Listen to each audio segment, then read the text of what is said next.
Greet you in the wonderful name of our Lord and Savior Jesus Christ.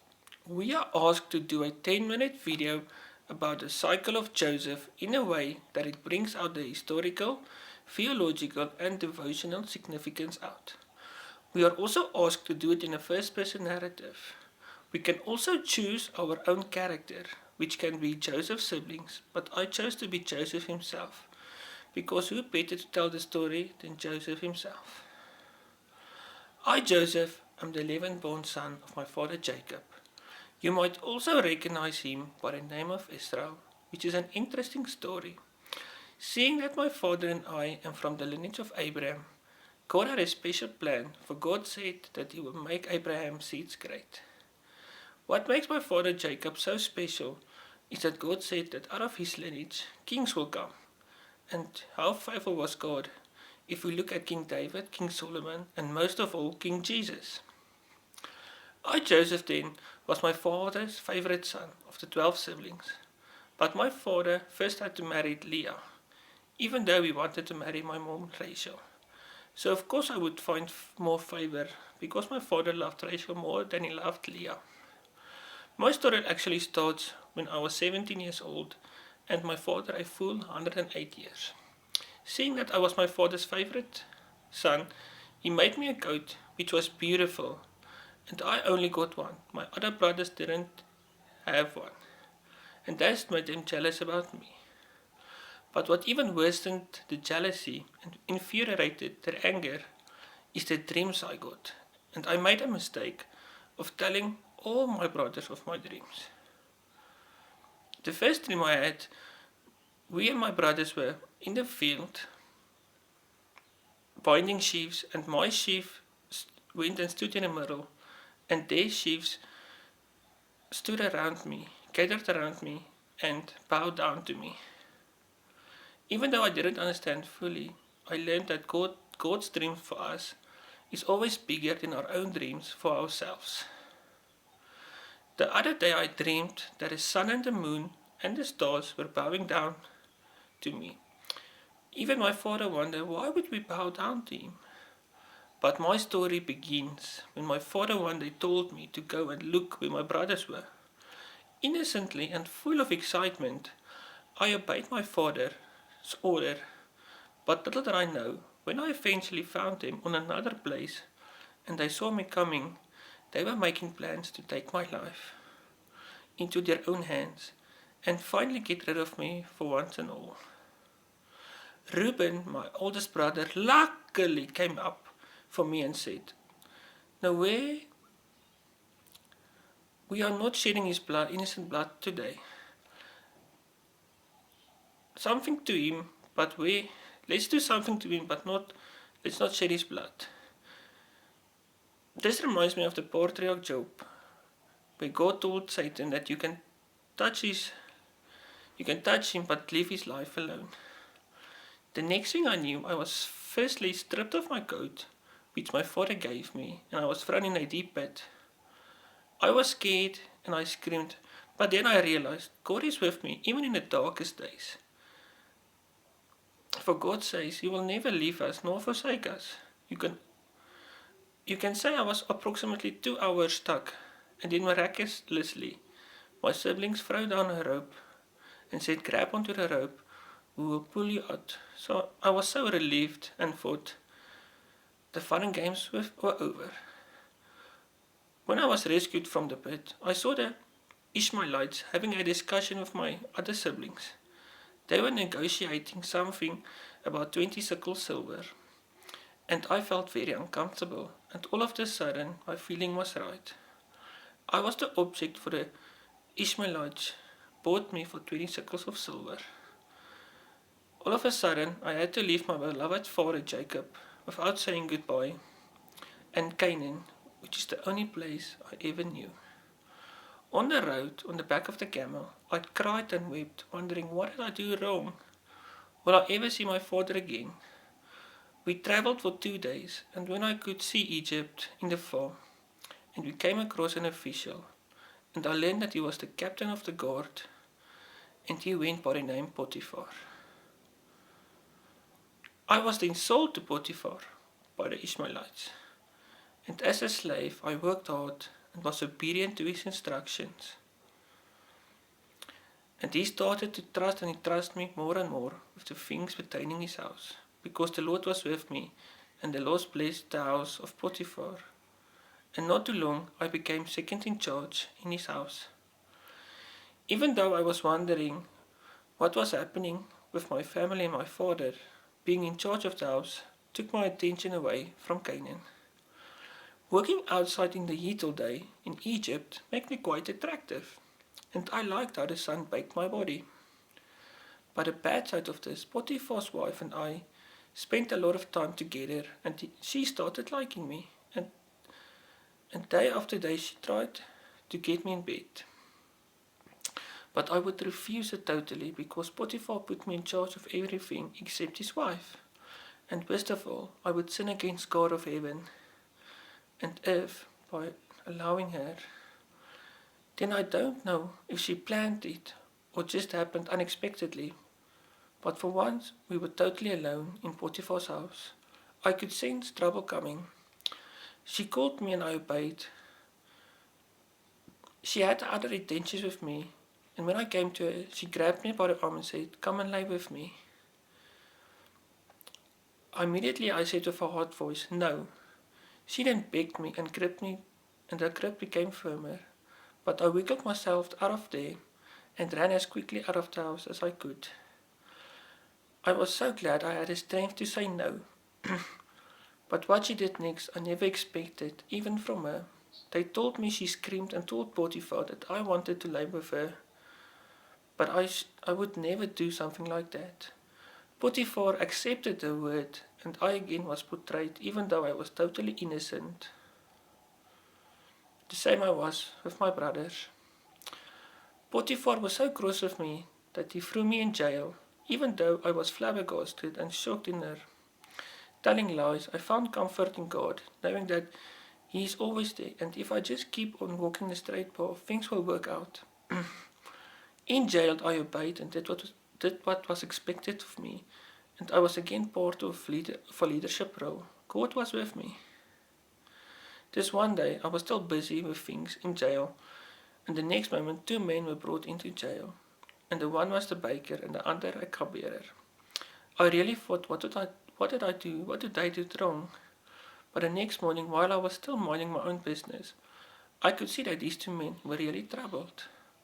I would ask usually what is wrong, but I could see these guys were troubled. And I asked them what is wrong. Then they opened that both of them had a dream, and they didn't have a clue what it meant, and they were troubled about these dreams. And I asked them, will they be willing to share their dreams with me? The cupbearer started with his dream and said, he saw 3 branches, and the 3 branches started to blossom and shot forth clusters, and the clusters ripened to become grapes. Pharaoh's cup was in my hand, and I took grapes and placed it into Pharaoh's cup and placed it into his hand. First I told him that only God can interpret dreams, because God is the one who makes us dream.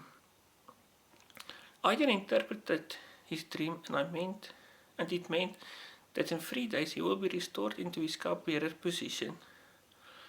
But I had to tell him that when he gets restored into his position, that he must remember me, because I am innocent and was stolen from the Hebrews and had to get out of this place.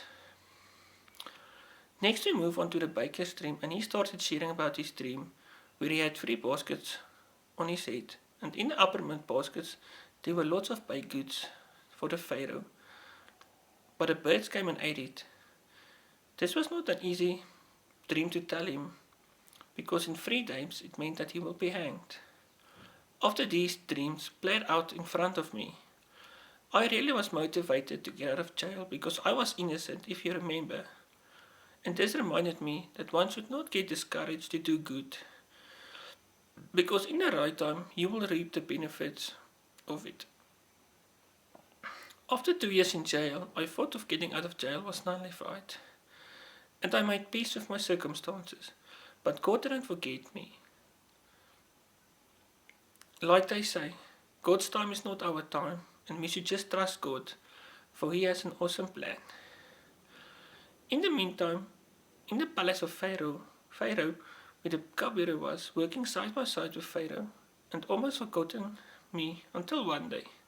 Pharaoh had a dream, almost a nightmare you can say, because he was troubled in his soul. Pharaoh had two dreams, and the first one saw him standing in the Nile with 7 fat calves came up and was feeding among the weeds, and then came 7 thin and ugly cows. But the 7 thin and ugly cows came and ate the sleek cows. The second dream Pharaoh had then was with the 7 heads of grain, healthy and strong, but after them came 7 heads of grain, thin of grain, and swallowed up the thick grain. Pharaoh then had the musicians and wise men to command and interpret his dreams, but they couldn't interpret it, and Pharaoh was troubled all over again. Finally, the cupbearer remembered me and said to Pharaoh, there was this Hebrew guy who interpreted my dream as well as the baker's dream, and it happened exactly how he interpreted it. Pharaoh then gave instruction that they should come and fetch me so that he can hear what his dreams meant. When they arrived at jail and told the officer they wanted me to address Pharaoh, I was ecstatic because I knew the chief cupbearer has not forgotten about me and has done a good word for me. They shaved and dressed me like a real royal, and off I went to Pharaoh. I introduced myself to Pharaoh, and when we had some small talk, and he was quite a nice guy. Short before long, he told me about his dreams, and was I able to interpret it, and I confirmed it. Pharaoh then said, I had 2 dreams. They quite disturbed me. Can I tell you my dream? He asked, and I said, sure. Pharaoh, you can go ahead. After he told me his 2 dreams, I first mentioned that God will give him his favorable answer, for no man can do it. I told him that the 2 dreams had one and the same meaning, and God has shown Pharaoh what he is about to do. There will come 7 abundant years, which will see plenty, but after 7 years there will come drought and famine. For 7 years it will be severe. Dreams then are warning signs, for the patriarch Job says, when deep sleep falls upon man, on his bed he opens his ears of men and seals instructions so men can turn away from his purpose. I also advised Pharaoh that he must appoint someone who will gather as much stock as possible the 7 years to come. Then he will be able to have food in the 7 famine years and don't have to worry at all. What he said next blew me away and my highest expectations, for he said, I must be the smartest person he knows, and who better to run this project than I. He also gave me a ring and said, you are second in charge. Besides me, you can rule this land, making me second in charge. I started gathering as quick as possible and filled every barn I could with supplies. We were well organized before the famine came, and we wouldn't starve of any hunger, but have plenty. When the 7 years of abundance were finished, and one famine came full in sprang, from far and near came people to buy food and supplies, because they haven't planted it like we did and made provision. We were really bad hit with famine and drought, and there was no way any seed would grow because there was no rain. And the heat rained us a lot. I wondered how my father and siblings were doing in the land of Canaan, and I was right. There were also famine in their land. They also heard that Egypt had plentiful food, and they are selling their stock against a price. Jacob, my father, then one day told my brothers, and they were keen to go. My father just didn't want Benjamin to go because he was the only one left from Rachel. Seeing that they framed my father with my lie, and I was dead. The next day, all my brothers departed on the journey to Egypt, And when I arrived in Egypt, there was a long queue because the famine made all to come and buy. I was out riding in my chariot, attending to business, and on my way back, I saw and recognized them immediately. I had so many emotions running through me and glad to see them, but also angry and frustrated.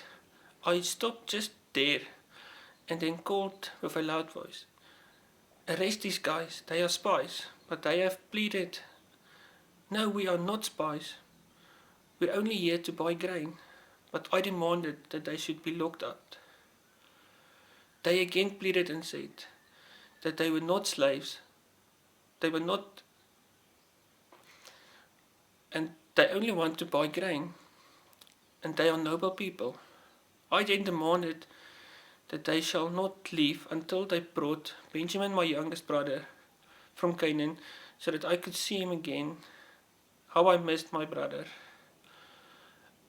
I then put all of them in custody, and after 3 days I went and told them that one of them shall stay behind, and that one is Simeon. And I will send the other 10 back to go and fetch Benjamin. Reuben then said, "You see what's happening now, because of you, what you did to Joseph, even though he was innocent."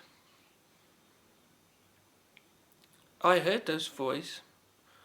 I went out and cried because it was a tough journey and I longed and missed them so much.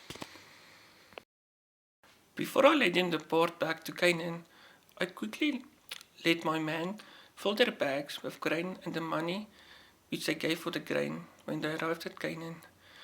They saw that the money were returned and they were shocked about it and even asked, "What has God that done to us?" Even though my father was glad to see my brothers, he asked, "What about Simeon and Egypt?" And my brothers told him the whole story about how I thought they were spies and that I kept Simeon captive, wanting to see the youngest brother. Jacob, my father, was really heavily troubled because Benjamin was the only one left on the side of Rachel, and he blatantly refused because he said that Joseph was already taken from him and now Simeon also. So there's no way that Benjamin will go with them. Seeing that there was famine in the land, Jacob again suggested that my brothers should go down and buy food, but my brothers quickly reminded him that the governor wouldn't want to see them without Benjamin. My father then agreed to this and said that they should pack gifts and bring them for me and put the money and give the money back which I put in their bags. The following day my brothers and Benjamin took off to Egypt, and when they arrived, I was so excited to see Benjamin. I then instructed them to come to my house, and when they arrived, they said, "Here's the money which did what you did, put in our bags." But I didn't want it and said, "You can keep it." I asked them, "Is Jacob still alive and well?" And they said yes. I instructed my workers to slaughter a cow so that I may eat with my brothers when we sat down to eat on separate tables, because Egyptians were not allowed to eat with Hebrews, for it is an abomination to the Egyptians. When we finished eating, I ordered my workers to put my golden cup in one of their bags unknowingly, and when they departed, I told my workers to go after them and say that my golden cup is gone. Have they taken it? When my workers got there, they said, "If they find the golden cup with them, they will be our slaves." When we searched the bags, we found the golden cup in Benjamin's bag. Searched their bags, we found the golden cup in Benjamin's bag, and the workers said they should come back to my place. When they arrived at my place, I couldn't hold it anymore, and I instructed all my workers to leave so that I can be alone with my brothers. I started weeping loudly and told them, "Don't they see that I am Joseph, the one they sold into slavery?" I was so glad I grabbed Benjamin and we cried.